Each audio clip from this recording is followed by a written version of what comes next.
Hello everyone, I'm Megan Sullivan, and welcome to my review of Eiyuden Chronicle Rising, a side-scrolling action RPG and prequel to the upcoming Eiyuden Chronicle 100 Heroes. This game is developed by Natsumi Atari, published by 505 Games, and full disclosure, I did get a PC code from the PR team, so I just want to be transparent about that. So, how is it? Well, I like it. It's a short, humorous little romp with fun combat, but outside of people who are already invested in 100 Heroes or parents looking for something kid-friendly, I'm not really sure who else this game is going to appeal to, but it still might be worth your time if you're in the mood for something light and fluffy. Eiyuden Chronicle Rising takes place in the tiny town of New Navai, I think I'm pronouncing that right, which has just been destroyed by an earthquake. It's up to a mismatched team of adventurers to restore the small town to its former glory while unraveling the mystery hidden deep in the rune barrows near the town. This team includes the spunky, scrappy treasure hunter CJ, Guru, a grizzled kangaroo mercenary who looks part Solid Snake and part Auron from Final Fantasy X, and the miserly but earnest young mayor Isha, whose character arc, by the way, ends up being the most interesting part of the story. Together they take on citizen requests that involve gathering building materials like lumber and stone, finding lost cats and people, and looking for clues that will help them gather special lenses that can be used to wield magic. And thus begins a comforting but predictable gameplay loop. The team will traverse pretty forests, earth-toned quarries, and even snow-swept mountain peaks in search of various objects while fighting the myriad monsters who get in their way.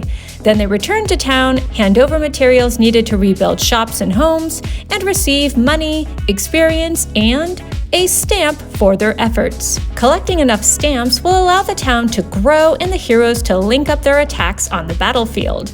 Once the town gets back on its feet, useful shops will pop up selling everything from upgradable weapons, armor, magical lenses and accessories, to stat-boosting food and tools like a pickaxe and animal traps, which can net you more resources needed to build and repair more shops and get more stuff. Essentially, Eiyuden Chronicle is stamp collecting and fetch quest, the video game, and never really deviates from this formula. Now, on the one hand, as I mentioned, it's kind of a comforting gameplay loop, made all the easier by a convenient fast travel system and warp points known as Minhir. However, even with lovely graphics, even with a pleasant if somewhat forgettable soundtrack, even with charming writing and a few humorous pop culture references.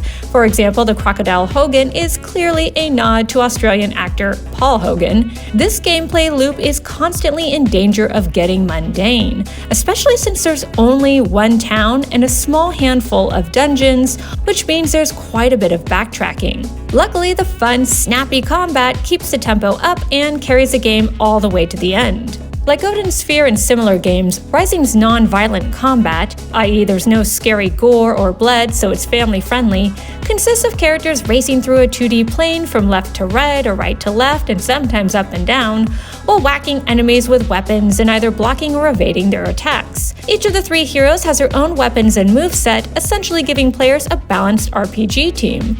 CJ, the DPS if you will, relies on her dash skill and a series of quick hits to dispatch enemies. Guru, the tank, deals out slow but serious damage and can use this oversized blade to block attacks. And Isha, the mage, can fire off magic spells from afar as well as teleport away from monster attacks or simply float over enemies in order to avoid them. What makes the combat so fun, though, is the way you can instantly swap out team members and create a string of chained attacks that do big damage. All you have to do is a timed series of button mashes and voila, enemies go down. It's not the most original mechanic, but it's satisfying nonetheless. And as the story progresses, enemies get decidedly more powerful and require more strategy to overcome. Even bosses that you've met before get stronger, which adds a bit of excitement to the gameplay. And I like that if things got too hard, I could always switch from normal mode to simple mode, which lets the computer decide the order in which chain attacks happen. Like I said, it's fun stuff. Eiyuden Chronicle Rising is a short game on the first playthrough at only about 20 hours, more if you complete your stamp collecting, and I for one appreciate that it was short and to the point.